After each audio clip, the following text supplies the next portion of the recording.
Ce matin, je voudrais parler sur l'homme, dans le développement du plan que j'avais préparé et consacrer un message sur l'homme. Et avant toute chose, je veux relire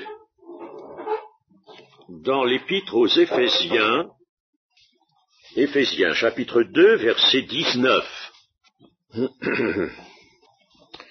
Ainsi donc, vous n'êtes plus des étrangers, ni des gens du dehors, mais vous êtes concitoyens des saints, gens de la maison de Dieu. Vous avez été édifiés sur le fondement des apôtres et des prophètes, Jésus-Christ lui-même étant la pierre angulaire. En lui, tout l'édifice, bien coordonné, s'élève pour être un temple saint dans le Seigneur. En lui, vous êtes aussi édifiés pour être une habitation de Dieu en esprit. Amen. Tout est intéressant dans ce passage, mais je voudrais mettre particulièrement en lumière la dernière phrase, le dernier verset. En lui, en Jésus, vous êtes aussi édifiés, construits, édifiés pour être une habitation de Dieu en esprit. Et déjà, nous disons, telle est la vocation céleste de l'homme. Dieu l'a créé pour qu'il soit une habitation de Dieu en esprit. De là dérivent toutes sortes d'autres de conséquences importantes. Nous allons voir certains aspects concernant l'homme que nous emprunterons aux enseignements officiels de la science, aux enseignements surtout de vulgarisation, qui sont tellement volumineux dans notre temps, et puis aussi des avertissements, des avis, et bien entendu des éléments de la parole de Dieu. Nous pouvons dire qu'aujourd'hui, avec un ensemble déconcertant, les anthropologues, les biologistes, les philosophes n'ont d'autre langage que celui de l'évolution, donnant pour certaine l'origine animale de l'homme. J'ai consulté beaucoup d'ouvrages, enfin sur une profondeur de plusieurs années, de bien des années, bien sûr, et encore quand je trouve le moyen maintenant de trouver des ouvrages de parution récente, je les consulte et je vois toujours ça réaffirmé, soit directement, soit en tant que base de dissertation, de raisonnement, l'origine animale de l'homme. C'est une chose que je ne peux pas accepter, que voulez-vous? C'est une chose qui n'est pas acceptable. Et l'on travaille sur ce thème, comme s'il était scientifiquement établi. Tout raisonnement en lequel l'homme a sa place va s'établir sur cette base évolutionniste. Histoire, ethnologie, archéologie, linguistique, sociologie, absolument tout se conçoit et s'explique dans l'idée vigilante de l'évolution, où l'homme occupe le niveau supérieur, l'homo sapiens. L'origine paléontologique et zoologique de l'homme est d'ailleurs arrêtée. On vous donne la fiche zoologique de l'homme. La voici. Il appartient au sous-règne des métazoaires, à l'embranchement des vertébrés, à la classe des mammifères, à l'ordre des primates et à la famille des hominidés, avec pour cousins, les anthropoïdes sans queue, représentés par les trois genres, orang-outan, chimpanzé et gorille. Tel est ce qu'enseigne la phylogénèse, j'ai déjà expliqué ce terme, la phylogénèse humaine, et ce que dans son ensemble la culture moderne admet avec empressement pour éloigner définitivement la pensée d'un créateur. J'ai fait allusion aussi à certaines revues à grand tirage, Match par exemple, qui sur une double page a donné des représentations, des dessins de cette évolution de l'homme dans l'ordre des primates à partir du lémurien qui est là d'ailleurs dans les branches, n'est-ce pas, à quatre pattes naturellement, et puis alors qui se redresse petit à petit, et puis au bout on arrive à l'homme, l'homo sapiens, l'homme actuel. Et tout cela est fondé, comme le relevait hier notre frère, sur le grand argument, c'est le grand argument de la paléontologie. Alors, la paléontologie nous présente une série de fossiles humains, parmi lesquels on s'est efforcé de découvrir le chaînon manquant entre les anthropoïdes, c'est-à-dire les singes, ceux particulièrement des trois genres que j'ai cités, les anthropoïdes et l'homme. Leur histoire peut attirer la curiosité, quoiqu'elle ne soit guère intéressante, tant on y rencontre d'abus et qu'on y rencontre même la mystification. Je pense à l'homme de Piltdown, particulièrement. Tout d'abord, les traces qui subsistent de l'homme dans les époques anciennes sont infimes par rapport au grand nombre, très grand nombre des fossiles animaux. Ça, c'est une observation qui motive un certain étonnement. Un livre de biologie de la classe terminale D des lycées, publié en 1967, page 414, par 3 auteurs, s'exprime ainsi. Les relations phylogénétiques entre les différents types d'hominidés demeure très lâche, reconnaît-on. La succession des types d'hominidés ne constitue en aucune manière une série évolutive. Les hominidés fossiles ne se sont pas engendrés, ils se sont supplantés. Leur reste constitue des jalons irremplaçables nous permettant d'imaginer les stades par lesquels la lignée humaine a dû passer pour produire Homo sapiens. Alors, est-ce que c'est là un résultat scientifique? Non. Il s'agit, comme le texte le dit, d'imaginer le parcours de la lignée humaine, bien que les fossiles ne se soient pas engendrés.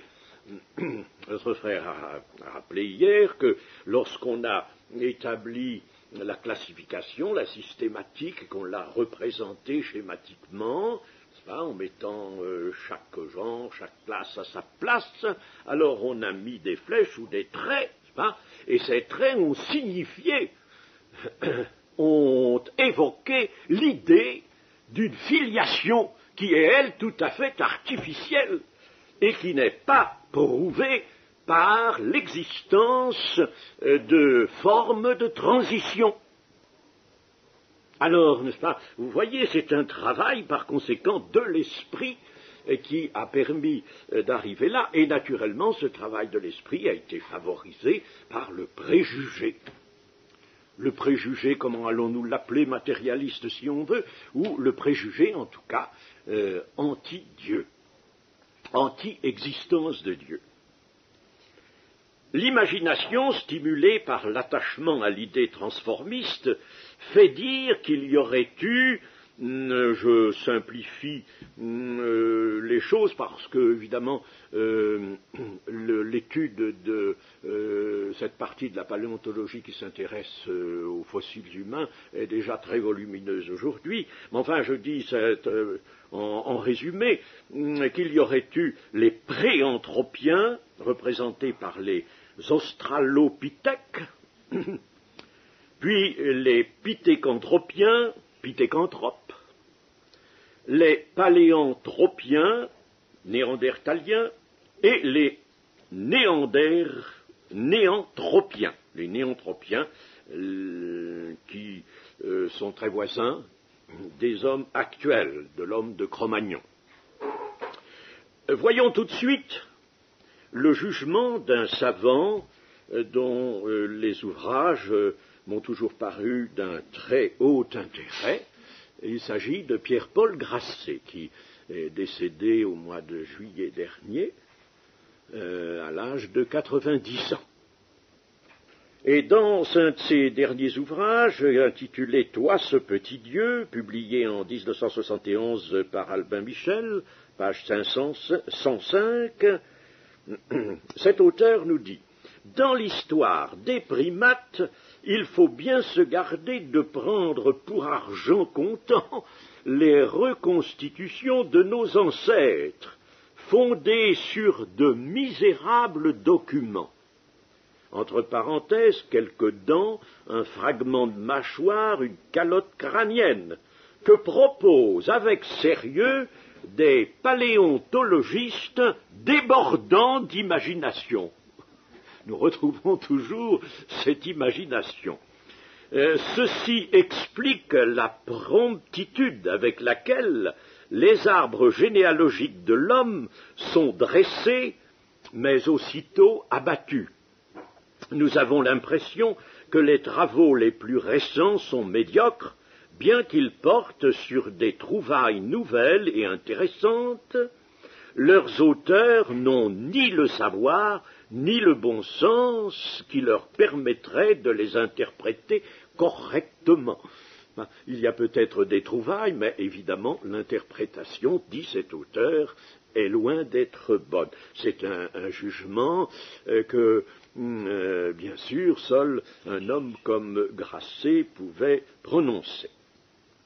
Alors là, je vais aller assez vite pour parler de quelques-unes de ces étapes par lesquelles passe l'histoire prétendue de l'évolution de l'homme.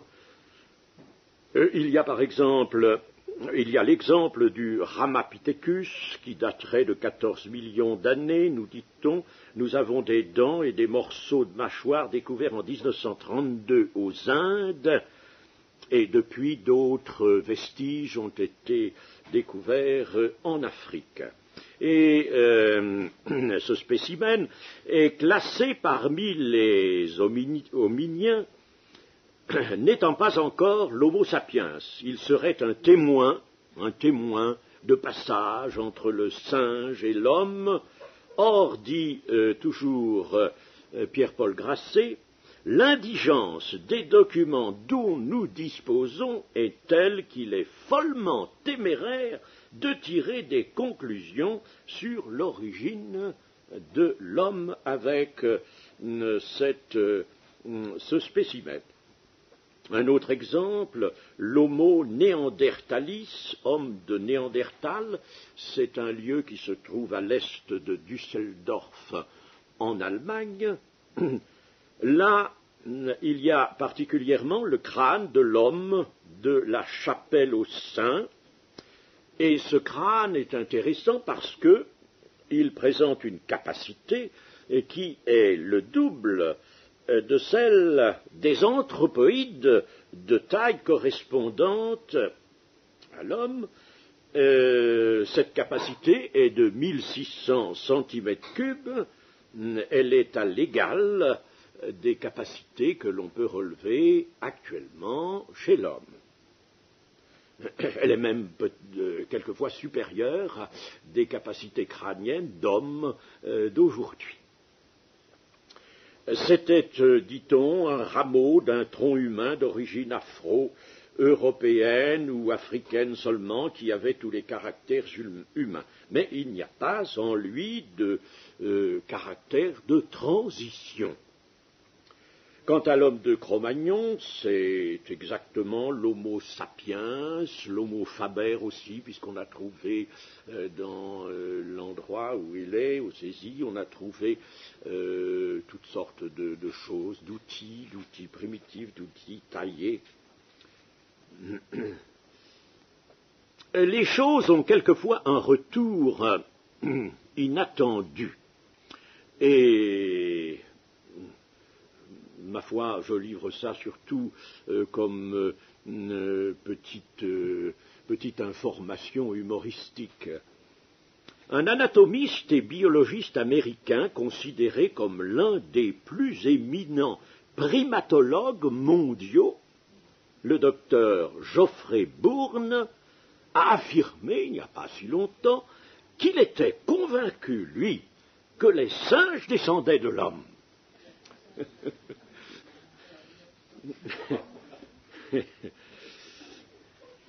Vous voyez qu'on peut aller d'une conclusion dans un sens à une conclusion dans un sens tout à fait opposé. Voyons un petit peu des éléments bibliques. Nous avons dans le psaume 8, qui est bien connu, le psaume 8, nous reviendrons à des éléments scientifiques tout à l'heure. Prenons le psaume 8, verset 5. Qu'est-ce que l'homme pour que tu te souviennes de lui, et le Fils de l'homme pour que tu prennes garde à lui? Tu l'as fait de peu inférieur à Dieu, et tu l'as couronné de gloire et de magnificence. Tu lui as donné la domination sur les œuvres de tes mains. Tu as tout mis sous ses pieds, les brebis comme les bœufs, et les animaux des champs, les oiseaux du ciel et les poissons de la mer, tout ce qui parcourt les sentiers des mers. Éternel notre Dieu, que ton nom est magnifique sur toute la terre. Alors ici, tu l'as fait de peu inférieur à Dieu. Le mot hébreu employé est ce fameux Elohim, le pluriel d'Eloah. La Bible d'Arby traduit non pas inférieur à Dieu, mais inférieur aux anges. Cela parce que ce passage est cité dans l'Épître aux Hébreux, chapitre 2, verset 7, et là, en effet, ce passage est surtout appliqué là au Seigneur Jésus-Christ, et il est dit que le Seigneur a été, dans son incarnation, par son incarnation, placé dans une situation un peu inférieure aux anges. Et cette citation est faite, ne l'oublions pas, d'après la Bible des Septante. Mais généralement, le terme Elohim désigne toujours la personne de Dieu. Enfin, nous n'allons pas discuter sur le fait de savoir si c'est Darby qui a raison ou si ce sont les autres traducteurs. Mais tout de même, ce psaume veut nous montrer la haute position à laquelle Dieu a appelé sa créature l'homme. Prenons maintenant Genèse, chapitre 2 et verset 7. Chapitre 2 et verset 7. L'Éternel Dieu forma l'homme de la poussière de la terre, il souffla dans ses narines un souffle de vie, et l'homme devint un être vivant. Il y a là manifestement l'affirmation d'une grande différence entre l'acte créateur de l'homme et ceux des animaux, puisque pour ceux-ci, il est écrit que les eaux produisent des poissons, que la terre produise des animaux, que les eaux produisent, que la terre produise. C'est tout. C'est comme cela que les actes créateurs concernant les animaux nous sont présentés. Or, pour l'homme, voyez, c'est tout à fait différent. D'autre part, le souffle de vie est directement apporté à l'homme par Dieu, ce qui n'est pas pour les diverses catégories d'animaux. Et alors, dans le verset que nous venons de lire, le souffle de vie utilise dans l'original, l'hébreu, le terme hayim. Hayim. On peut écrire en transcription française H-A-Y-Y-I-M. Et im, c'est un pluriel en hébreu. Il faut donc voir, dans la traduction, il faudrait mettre un souffle de vie, vie, V-I-E-S, un souffle de vie, au pluriel, ce qui indique une intensité particulière de la vie, ce qui, de la vie d'exégète qui ne cherche pas à amplifier les choses, mais à les traduire correctement, ce qui indique la perfection, la plénitude. Je voudrais d'autre part regarder dans le prophète Zacharie, au chapitre 12 de ce prophète et au verset 1.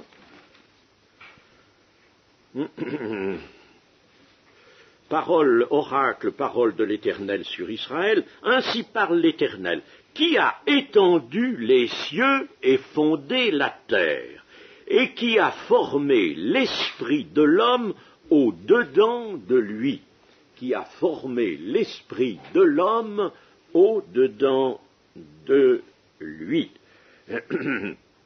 Le souffle de vie, au pluriel, a donné naissance tant à l'âme humaine, très différente du souffle de vie dont il est question pour les animaux, qui est l'animation de la vie. Toute vie dépend d'une animation et d'une autorégulation, et ici à l'esprit, à l'âme et à l'esprit. L'homme a donc été créé dans une constitution qu'on ne sait plus à appeler trichotomique, on peut l'appeler d'une façon plus simple si on veut trinitaire, esprit, âme et corps, qui n'est pas seulement affirmé 2 fois dans 2 passages du Nouveau Testament, mais qui l'est bien davantage dans toute la Bible. Et puis, dans Genèse, je m'excuse de vous faire tourner les pages de cette manière, mais nous avons besoin de suivre ces choses avec une certaine logique. Alors, Genèse, chapitre 1, versets 26 à 27.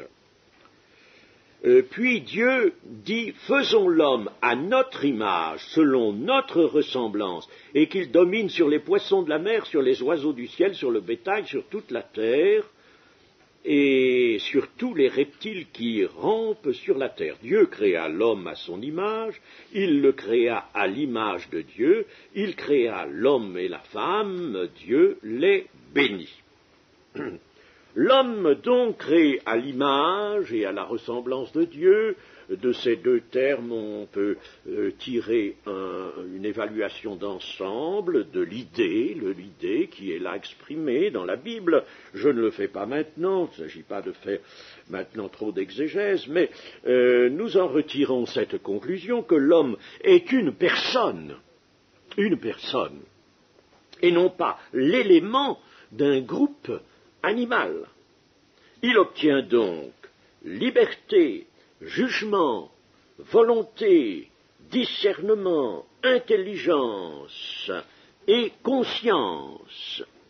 L'image de Dieu en l'homme ayant été altéré lors de la chute, mais la régénération le ramène à cette image, ce que dit l'Épître aux Colossiens, chapitre 3, et verset 10.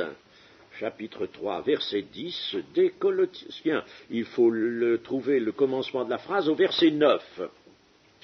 Colossiens, chapitre 3, verset 9.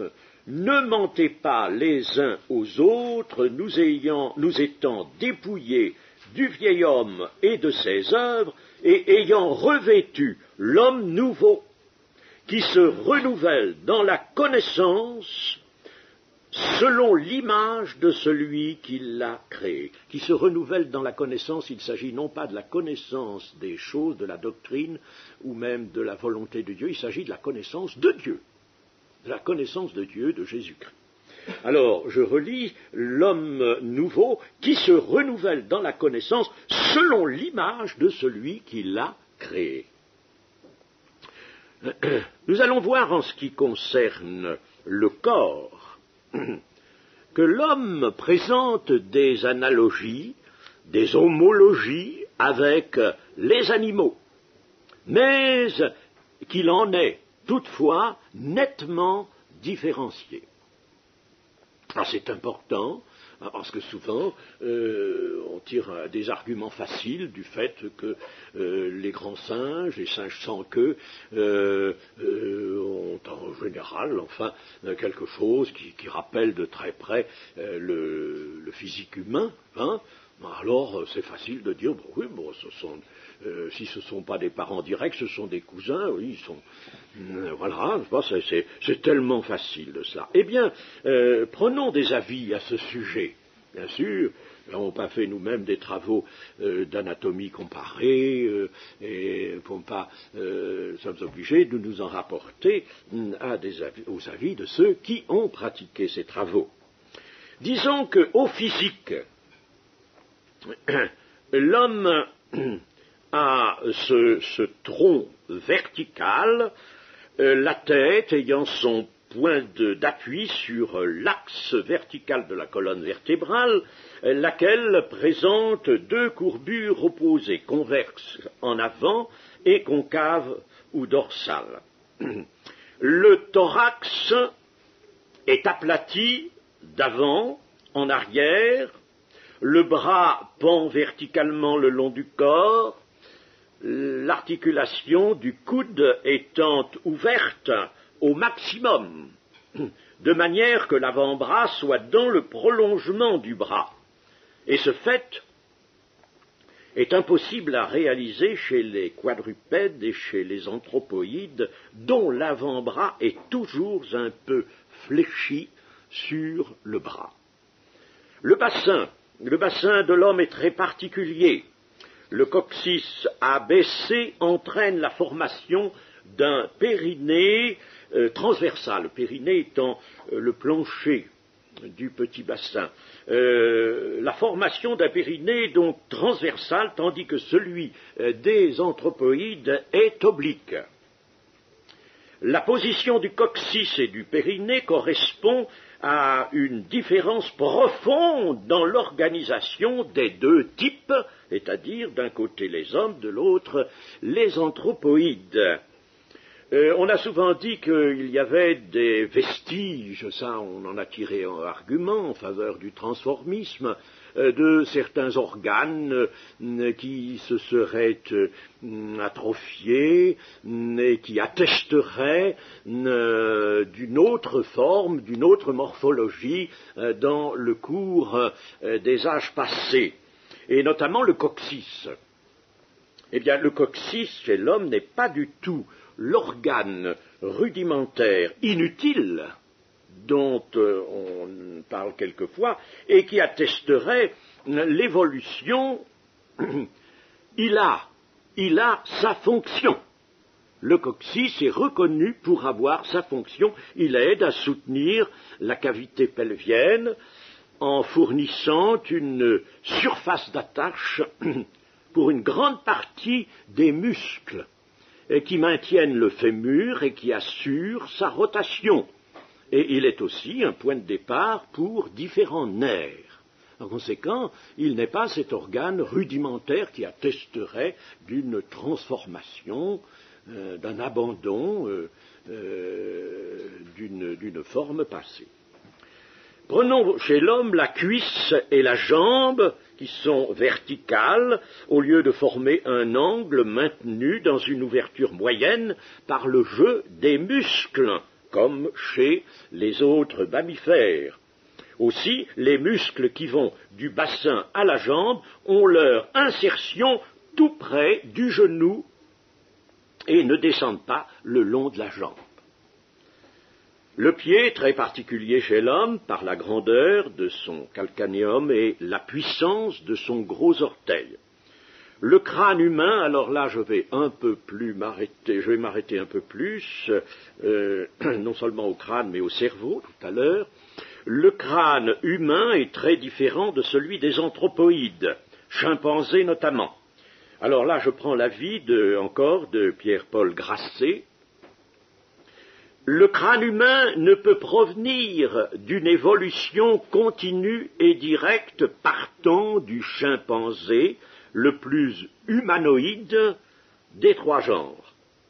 La projection sur un plan du crâne de ce singe, vu de profil, avec les lignes de référence, les coordonnées, qui forment un quadrillage, pour passer à celle du profil humain, donc pour passer du profil du chimpanzé au profil humain, alors cette projection doit subir une si forte distorsion que l'opération est quasiment impossible et traduit une différence fondamentale, irréductible des formes. Alors c'est facile de dire le singe et l'homme sont tellement voisins, n'est-ce pas, qu'il n'y a pas de doute, l'homme doit provenir d'une même souche ou peut-être même des singes. N'est-ce pas? Vous voyez comme c'est léger tout ça, d'affirmer cela. C'est léger et c'est grave. La main de l'homme, avec les os et les muscles dont elle est faite, n'ont ni les mêmes proportions, ni la même forme, ni la même action que ceux de la main des grands singes. En outre, l'indépendance des doigts est due à une série de connexions neuromusculaires tout à fait particulières. Et enfin, le cerveau humain. Il existe dans le cerveau humain, dont on parle encore beaucoup maintenant, il existe des mécanismes organiques qui sont absents chez l'animal ou les anthropoïdes particulièrement. Ce sont ces organismes, ces mécanismes qui permettent de parler, d'écrire, d'apprendre, d'accomplir tout le travail intellectuel dont les performances sont, nous le voyons aujourd'hui, tellement étendues avec ces branches de la technologie qui sont comprises dans ce qu'on appelle l'électronique ou l'informatique, n'est-ce pas? On arrive à faire aujourd'hui des choses vraiment prodigieuses, disons-le, par les performances vraiment de l'esprit qui est dans l'homme. C'est dommage que ces performances ne se présentent pas dans l'ordre moral des choses. C'est ça qui est dommage. Hein? Il y a donc, nous dira un auteur, Georges Salé, il y a donc dans l'ADN de l'homme des gènes spécifiques qui construisent ces mécanismes. Forcément, ils ne sont pas venus tout seuls, ils sont apparus dans le développement voulu par le code génétique, au cours de l'ontogénèse, c'est-à-dire du développement de l'individu. La descendance animale de l'homme est alors impossible. Elle est impossible.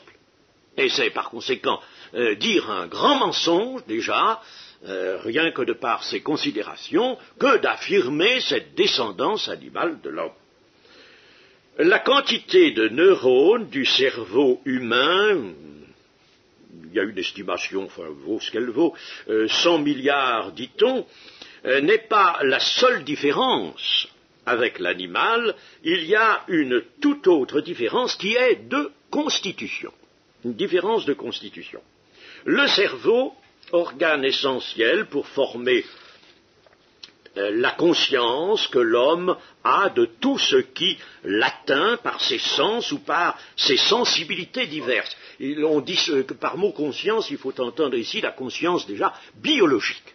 La conscience, il y a la conscience biologique, la conscience morale, et un passage entre elles, mais je ne peux pas m'arrêter à ces considérations-là pour l'instant. Pensons à la conscience biologique dont le professeur Maurice Vernet nous a si bien entretenu dans ses ouvrages.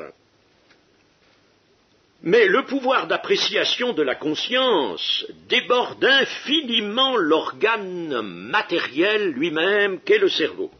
On peut, par exemple, détruire une grande partie du cerveau sans abolir la conscience, et pensons à la conscience morale.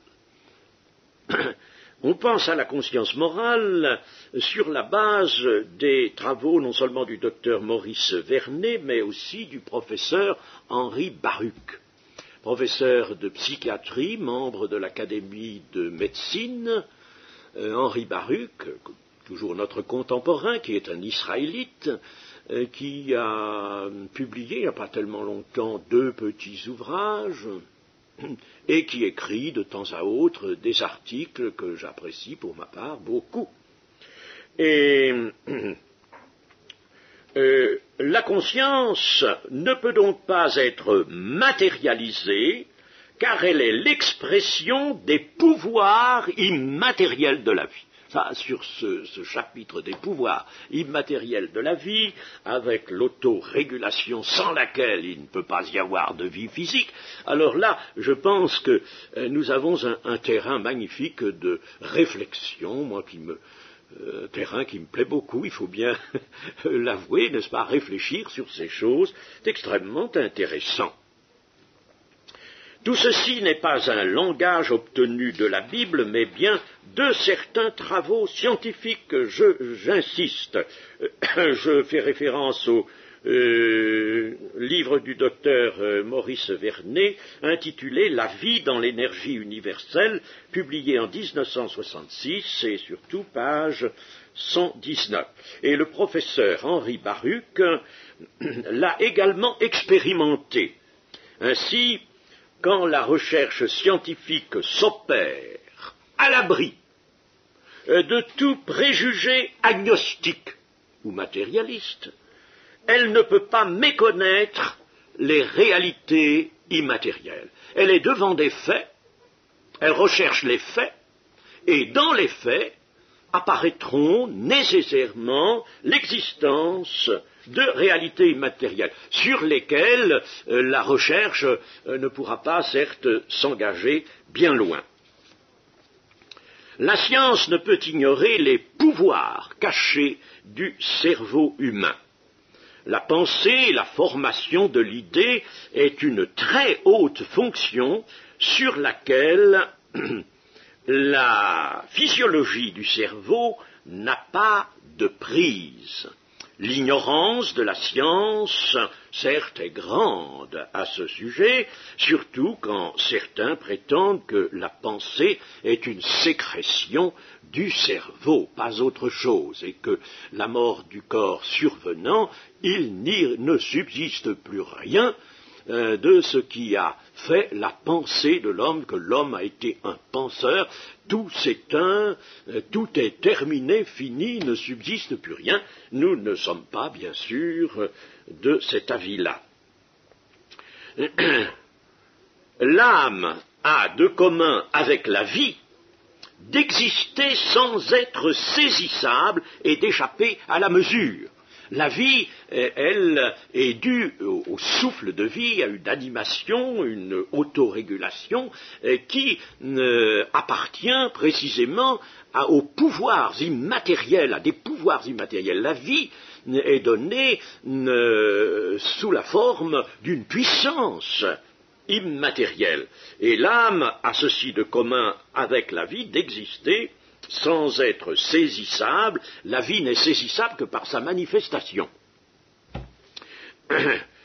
Cela, d'ailleurs, Pierre-Paul Grasset le déclare lui aussi.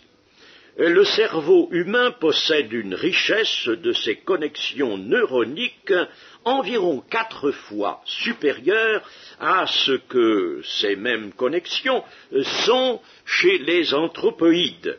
La prédétermination de cette richesse est évidente. Il y a là une prédétermination qui est évidente, elle est due à des gènes spécifiques. Voyons, disons quelque chose du psychisme de l'homme. Au point de vue somatique, c'est-à-dire physique, l'homme constitue un être vivant bien particulier et différent des autres mammifères en dépit des ressemblances. Il y a en outre de grandes différences encore sur le plan du psychisme. L'homme, qui physiquement est peu armé, possède par contre une très grande force qu'il doit à son psychisme. C'est cette force qui lui a permis de se soumettre les forces de la nature ainsi que le monde vivant. Il n'est pas vrai que les fonctions psychiques de l'homme se soient développées au cours d'une évolution allant de l'animal à l'homme, et il est reconnu au contraire qu'elles lui sont particulières. La raison, le pouvoir de réfléchir, le pouvoir d'abstraire ou de généraliser, le pouvoir de concevoir, d'analyser les situations, d'imaginer, de prévoir, de construire, etc., constituent des facultés propres à l'homme. Pas plus que le corps ne s'est enrichi de parties nouvelles, l'esprit de l'homme n'a acquis des facultés nouvelles au cours des âges passés. Les penseurs d'autrefois disposaient des mêmes facultés qu'aujourd'hui. Le progrès des connaissances s'est effectué par l'accumulation des acquisitions.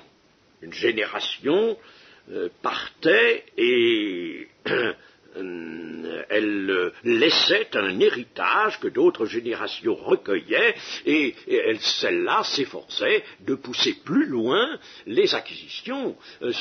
C'est une somme, le point où nous en sommes venus aujourd'hui des connaissances humaines est dû à cette accumulation et non pas à une transformation des facultés de l'homme. Chez l'homme, il n'y a que le développement individuel, chaque sujet ayant à travailler au sien. Et nous revenons au cerveau et l'esprit.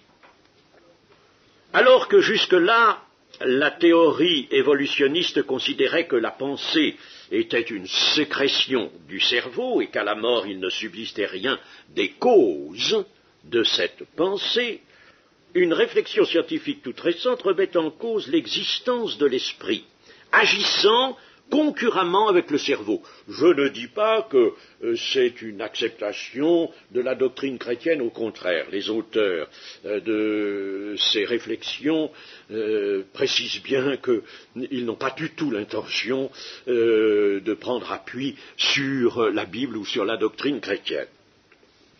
Mais prenons d'abord quelques idées à une communication de M. Edgar Morin-Naoun, sociologue, directeur de recherche à Paris au CNRS.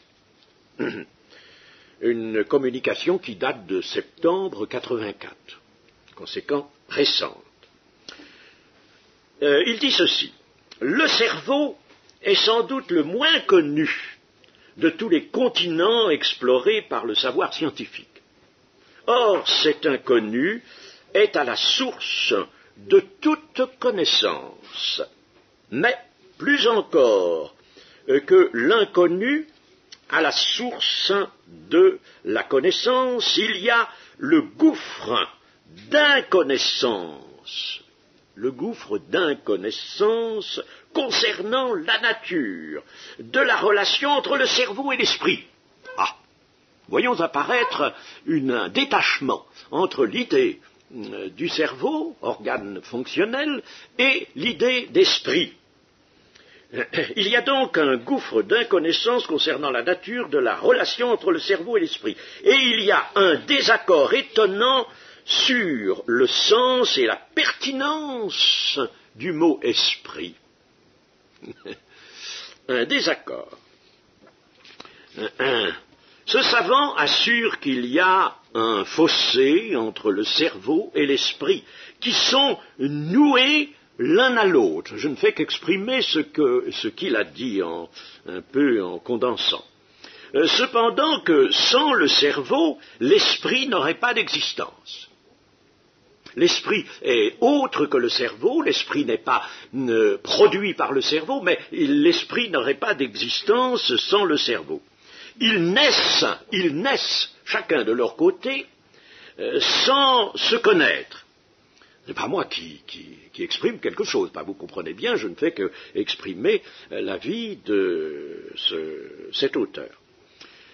Et il écrit cerveau avec un petit c minuscule, et il écrit esprit, la plupart du temps, avec une majuscule. Il poursuit en rappelant que dès le XIXe siècle, l'esprit devait se voir retiré du ciel et subir une terrible déchéance dans l'univers de la science. L'Esprit de Dieu avait créé le monde, la vie, les hommes. La création descendait du supérieur à l'inférieur. Avec Lamarck et Darwin, ce fut le renversement, tout devait partir du bas, de l'infusoire, pour remonter, évoluer vers le haut, et l'esprit devenait le fruit ultime de l'évolution, et non plus l'auteur premier de la création. Voilà ce que dit cet auteur. En même temps, la science du XIXe siècle étendait dans tous les domaines le déterminisme matériel aux dépens de l'esprit. Pour le matérialisme, le cerveau excrète les sentiments comme les reins excrètent l'urine. L'opinion du conférencier, de ce conférencier, c'est dans une conférence qui a eu lieu à Washington, qui est publiée maintenant, l'opinion du conférencier est qu'il faut se refuser à l'élimination de l'esprit par le cerveau et du cerveau par l'esprit, et qu'il ne faut pas accepter que le chemin de la science mène à l'élimination de l'esprit. Mais c'est quand même, n'est-ce pas, là, une orientation tout à fait nouvelle. Je pense qu'il se produit ainsi un revirement très intéressant dans la philosophie scientifique. On réhabilite l'esprit comme une entité immatérielle, dont le cerveau a besoin, mais qui n'est pas produite par le cerveau. C'est ça le côté tout à fait nouveau de cette position. Affirmation est faite de l'unidualité, on peut penser à la Trinité, à la Trinité de Dieu, n'est-ce pas? Mais je ne sais plus quel est le terme qu'on emploie quelquefois, mais qui est un peu parallèle à celui qu'emploie notre auteur. Là, l'affirmation est faite de l'unidualité de la relation cerveau-esprit, c'est-à-dire à la fois leur unité et leur dualité d'existence et de réalité. Cette unidualité ressemble fort à la Trinité de Dieu. La triunité, mettons, la triunité, voyez-vous. Lui, il parle de l'unidualité, et nous, quelquefois, nous parlons de la triunité. Pour ne pas dire la Trinité, nous disons trois, n'est-ce pas, mais un seul Dieu. Père, Fils et Saint-Esprit. Il ne faudrait pas, poursuit l'auteur de la communication, regarder la relation du cerveau et de l'esprit comme celle du producteur au produit, ou de la cause à l'effet, car, dit-il, il y a autonomie relative, il y a action réciproque, il y a contrôle mutuel qu'il faut comprendre et expliquer. Ce n'est pas encore fait, ça. Il faut comprendre et expliquer. Il y a dualisme et il y a complémentarité entre les deux réalités hétérogènes, mais dont l'une a absolument besoin du support de l'autre. Je ne sais pas quel est votre avis, mais je trouve que c'est là vraiment quelque chose de tout à fait nouveau. Nous aurons l'occasion peut-être de revenir un peu là-dessus. Il y a là manifestement donc un renouvellement des conceptions scientifiques, non pas sous l'attrait d'un retour au spiritualisme, doctrine qui admettait l'existence de l'esprit comme réalité substantielle. Ce n'est pas un retour au spiritualisme, mais parce que le cercle fermé de l'objectivité, notre frère nous a dit que la science était donnée un a priori, n'est-ce pas, des limites là, l'objectivité de la connaissance, comme dit Jacques Monod, alors elle est enfermée dans ses limites. Tout ce qu'elle pourra trouver, découvrir, exprimer, n'est valable que dans le cadre, évidemment, des limites qu'elle s'est données elle-même. Mais actuellement, elle entend sortir de ces limites. Le cercle fermé de l'objectivité de la connaissance est en train précisément de s'ouvrir sur le dehors. Notre auteur que j'ai cité tout à l'heure, Paul-Pierre Grasset, qui était membre de l'Académie des sciences, professeur honoraire à la Faculté des sciences de Paris, et qui avait consacré sa vie à la recherche biologique et à l'enseignement, on peut dire que cet homme, ce savant, a été conduit à devenir philosophe, à se faire philosophe, ce qui est une tendance irrésistible, nous l'avons déjà dit, et plusieurs auteurs le remarquent, une tendance irrésistible. Jacques Monod se fait philosophe, Pierre-Paul Grasset se fait philosophe. D'autres se sont fait philosophes aussi, n'est-ce pas, avant cela. Que peut-on dire encore des auteurs, par exemple, le professeur Champservier dans L'homme et l'invisible, c'est un ethnologue biologiste, mais il se fait lui aussi philosophe.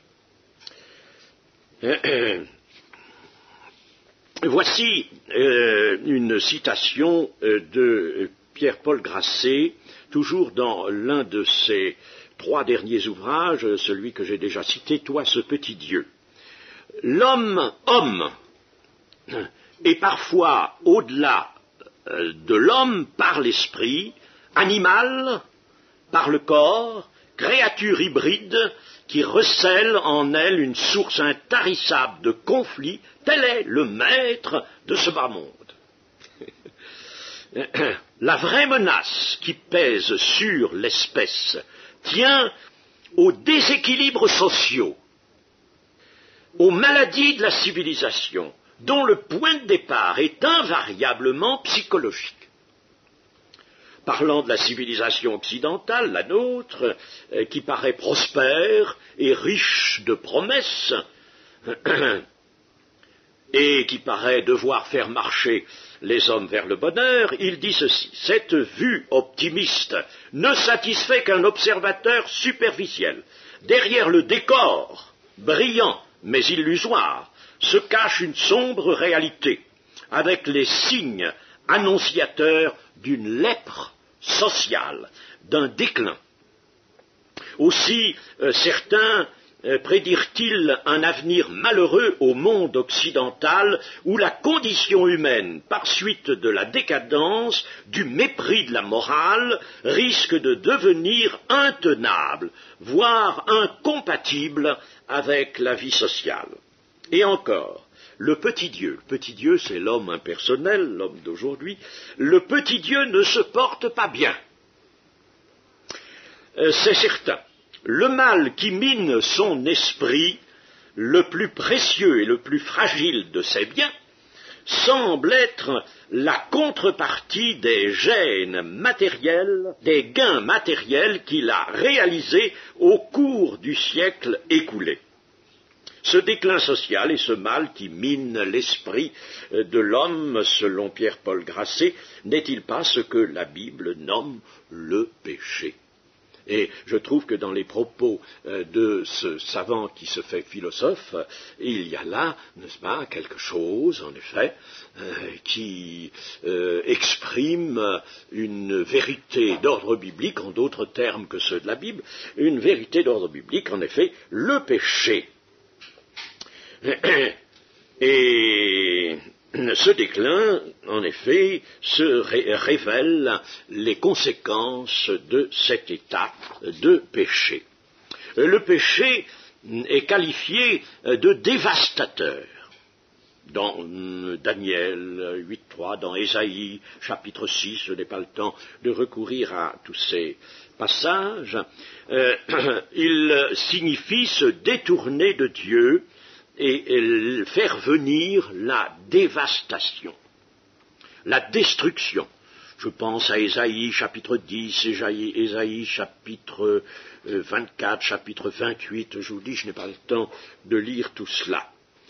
Dans le livre des Proverbes, au chapitre 14 et au verset 34, la justice élève une nation, mais le péché est la honte des peuples. Et dans le sens donné par l'hébreu au mot honte, il y a aussi celui de dégradation, de destruction. C'est pourquoi nous avons besoin d'une sagesse qui constamment nous arrête sur la voie du péché. Et la sagesse, nous l'avons en Jésus-Christ qui a été fait pour nous, sagesse, rédemption, comme vous l'avez lu dans la première épître aux Corinthiens.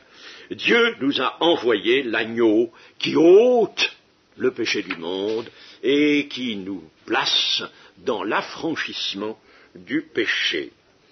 Les constructeurs des calculatrices, des ordinateurs, des robots, ne se demandent jamais s'ils ne préparent pas un monde où l'homme sera un étranger, un damné. Interrogés, ils répondent que cette question ne les intéresse pas. Il n'est pas excessif d'écrire que la bombe atomique a été inventée puis fabriquée par des physiciens que le sort de l'humanité ne préoccupait guère, bien qu'ils aient prétendu parfois le contraire. Ce n'est pas moi qui exprime ces choses, mais toujours Pierre-Paul Grasset. Et cet auteur de noter que l'homo occidentalis n'a plus le goût ni le temps de méditer, une angoisse l'étreint, il frôle la psychose, il ne s'examine pas, il se regarde vivre, il plonge dans un tumultueux bain social qui engourdit son esprit et aligne ses goûts sur ceux de la masse. Il se prépare à accepter les plus grossiers endoctrinements, les plus dégradants despotismes, il a peur de lui-même et refuse de se juger. Du bruit, des images, de la violence, de l'érotisme obscène, voilà sa pâture quotidienne. Des bandes dessinées, de la télévision à plein bord, du cinéma, du transistor à discrétion. Et la pensée, et la méditation, qu'en advient-il? Des écrivains qui ne connaissent que 1200 mots, dit encore Pierre-Paul Grasset, à peine plus qu'un primitif de la Nouvelle-Guinée, écrivent des livres qui charment nos contemporains. Pour quelles raisons les onomatopées, les sigles, les trucs, les machins, les bidules ne serviraient pas à tout dire? Sous le couvert de la liberté, principe sacro-saint de la démocratie libérale, se poursuit sans relâche le viol des âmes, la perfide et sûre destruction de la personne humaine. L'Occident s'est développé dans une relative harmonie tant qu'il s'est efforcé de réaliser l'idéal chrétien dans ses œuvres, dans son ordre, dans la vie des individus. La robuste charpente de la doctrine et de la foi le maintenait solide et vigoureux. Aujourd'hui, sans elle, avec le souvenir de principes moraux momis dans leurs bandelettes, le monde occidental s'écroule. Il s'agite dans le vide moral, comme une mouche dans un bocal. Son action, qui devient incohérente et inutile, s'exerce dans le désordre. L'homme sans transcendant est psychologiquement un déséquilibré. Par transcendant, évidemment, l'auteur ne va pas mettre Dieu, n'est-ce pas, ou la foi en Dieu, mais nous savons ce que peut impliquer ce terme assez souvent employé par des philosophes ou des scientifiques. L'homme sans transcendant est psychologiquement un déséquilibré. Il dira aussi, seul un savant borné peut soutenir que rien n'existe en dehors du concret qui lui est accessible. Seul un savant borné peut dire cela. Les problèmes du mal et du bien ont une réalité humaine certaine, ils échappent pourtant à la science. L'absurdisme et ses sous-doctrines tendent à détruire en nous tout transcendant, toute aspiration spirituelle. Ils engendrent le découragement, conduisent au désespoir. Ils enlèvent à l'homme ses raisons de vivre, aussi ont-ils pour conclusion logique le retour au néant qui, lui, a peut-être un sens selon la théorie, et ce sens est la mort. L'auteur de ce livre, Toi, ce petit Dieu, rappelle le propos souvent mis en avant, la science a libéré l'esprit humain des religions, des superstitions qui le tenaient prisonnier. Mais, remarque-t-il, cela n'a-t-il pas fait naître d'autres divinités? Et il va nous parler des divinités qui asservissent l'homme aujourd'hui. Je passe cela, j'en arrive à ma conclusion. Venant d'un homme de haute valeur, ces réflexions montrent bien que la science, productrice de moyens, certes, n'est pas nourricière de l'esprit. Lorsqu'elle conduit à abandonner Dieu et à mépriser la foi, elle fait tomber les hommes. Ne les élève pas, mais elle les fait tomber et les égare, sans compter qu'elle peut même les détruire par de géantes catastrophes.